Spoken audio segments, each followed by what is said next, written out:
By the end of July 2003, Britain had already experienced unusual heat waves in each of the last 4 months. They brought high spirits and outdoor living, but caused forest fires and water shortages.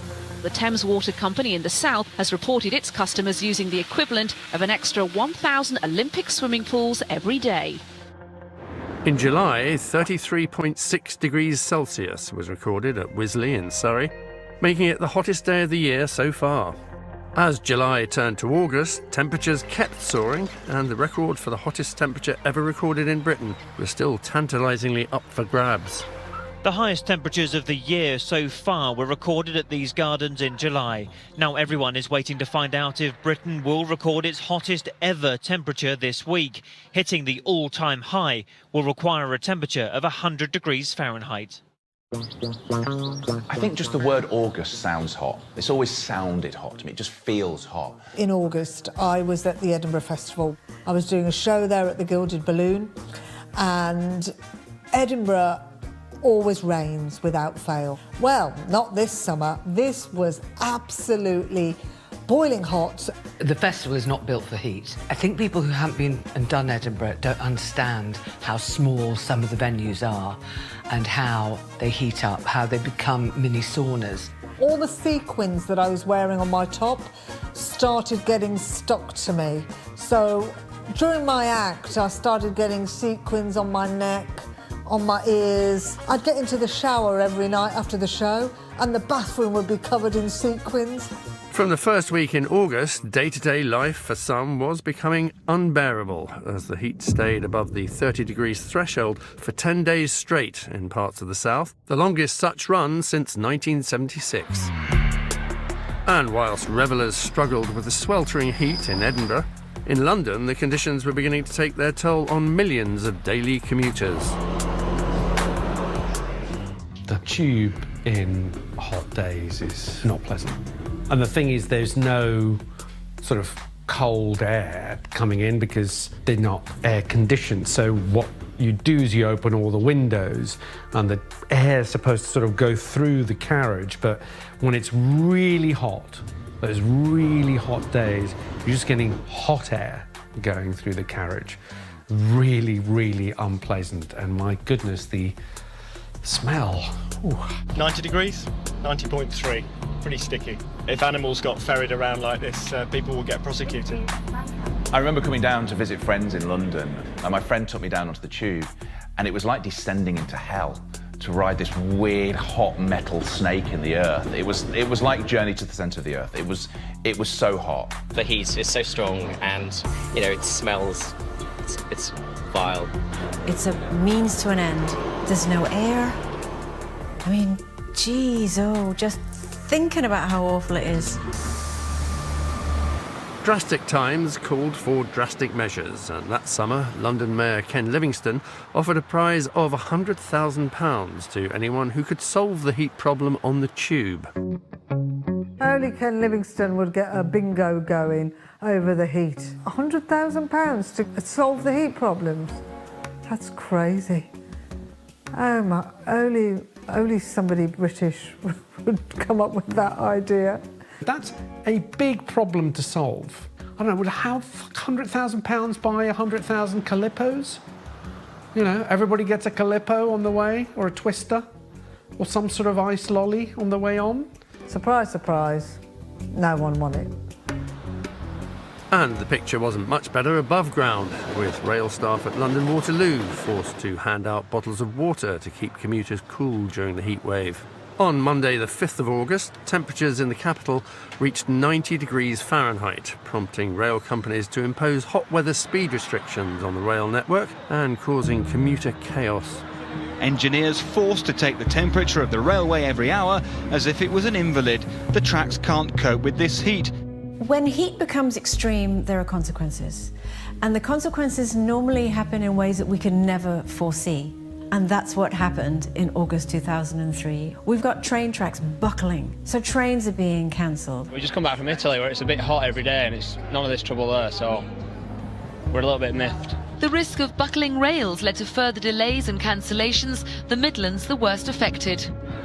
By the 7th of August, train passengers suffered a third day of cancellations and delays. One driver had to stop his train as it approached Gatwick Airport because the track was buckled, and there were speed restrictions across the network, with Virgin cancelling 20 West Coast mainline services. It turned our train network into a train network equivalent to the one in 1800s. I mean, trains were doing 60 mile an hour. That's as fast as the trains, when we kind of first developed the railways, were doing. Maybe a touch faster. Waterloo today, and passengers were feeling the heat. Speed restrictions, buckling rails and the soaring temperatures have made train travel even more of a trial than usual. It seems bizarre that in the winter there's leaves on the line, but in the summer the tracks start buckling. Passengers on what should have been a 70-mile journey to London had to endure a nightmare journey. The journey from hell began when Mr. Edwards caught the 9:22 at Southampton Parkway, nearly 9 hours later, and he was still stuck on a train. We had no ventilation, they wouldn't open the doors, and people resorted to desperate measures. It was so hot on the train that one of the passengers had to break an emergency exit to get air. You just sort of think, well, you know, why do I have to be on a train smashing glass with my bare hands to try and get people a breath of fresh air when there's actually guards there with a key? Please listen for further announcements.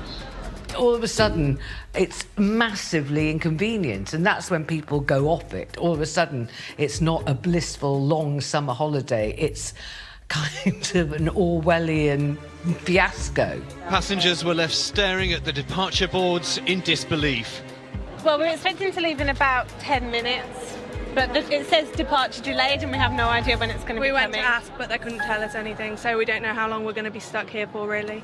The heat didn't just mess with the railways, it made driving a sticky affair, with cars doubling as four-wheeled saunas. As the population jumped into their cars looking for a quick getaway, the road network was once again grinding to a halt, and smog caused by car fumes clogged the atmosphere. This is another danger. As the heat rises, so does pollution. In 2003, it's estimated that poor air quality was a factor in 1/3 of deaths attributed to the heat. Here they're monitoring invisible but dangerous ozone smog. The national figures show that it's one of the most widespread pollutants that has the greatest effect on people. On the 5th of August, the AA warned that tarmac on roads was highly likely to melt, increasing the risk of accidents. Everybody's heading down to the beach, so the roads are absolutely jam-packed.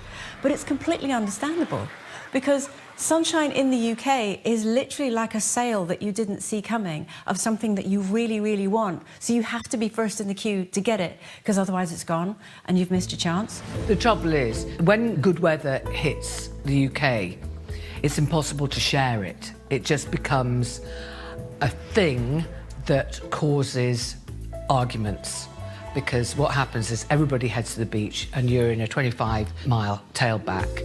A mate of mine was stuck in a traffic jam trying to get to Skeggy in that year, and he needed a wee, and he had a car vacuum cleaner in there, and he thought, right, I'm going to wee in it, and so he did, but he didn't think of the fan, and the problem was the fan basically blew the wee over the entire car.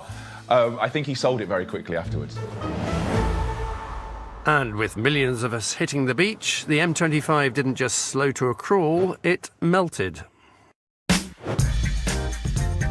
I don't know what they use for these roads, whether it's sort of asphalt combined with marshmallow, chocolate cream eggs that they haven't sold for Easter, but you can't have roads melting at 35 degrees.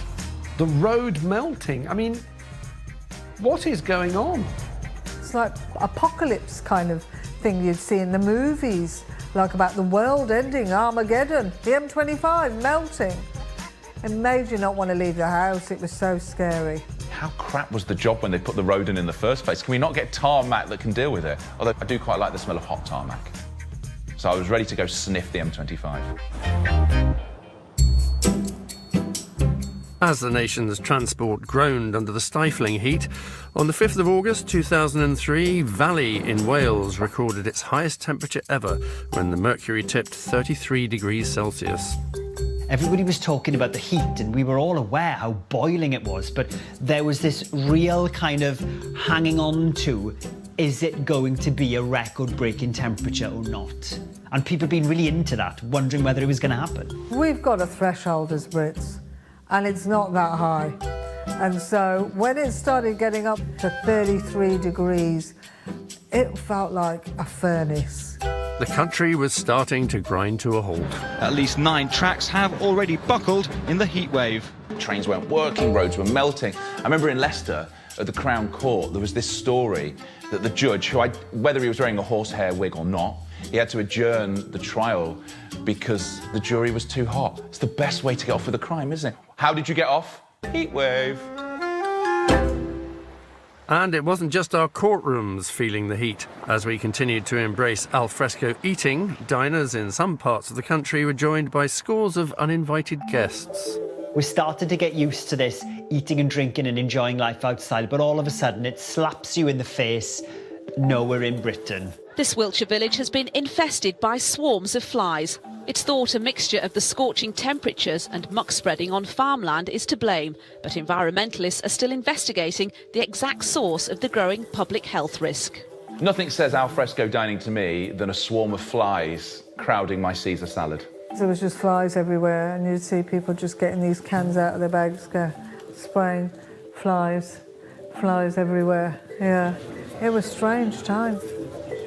My family and I are, to a degree, prisoners in our own home. We're unable to open the doors and windows, and particularly with this weather, it's not very pleasant. As soon as we do, the place fills up with flies. The heat was not only affecting us during the day, it was affecting our quality of sleep. During the evening of the 5th of August, the overnight temperature in London was almost 24 degrees Celsius, temperature that us Brits aren't even used to during the day. When you get a long spell of hot weather, the temperatures overnight also build up as well. I know we've got air conditioning these days, but with air conditioning it does help you to sleep, but you should always have your curtains closed as well in the heat of the day. That stops your bedrooms getting too hot. I was living in central London at the time, and we were at the top floor of the sort of buildings. Our flat was the very top floor, and it had a sort of a flat roof, so it was like a biscuit tin at the top of this building. So when it got hot, it got really hot. I mean, it got sort of sweaty hot inside. Sleeping was hard. Sleeping during a heatwave is really challenging, especially in an old Victorian building that doesn't have air conditioning. Heat is literally bouncing off the walls. You know when you open the oven just after you've cooked a pizza and you get hit in the face? It was like that all night. I don't think I slept with any clothes on for about a month. Things were stuck to things, let me tell you.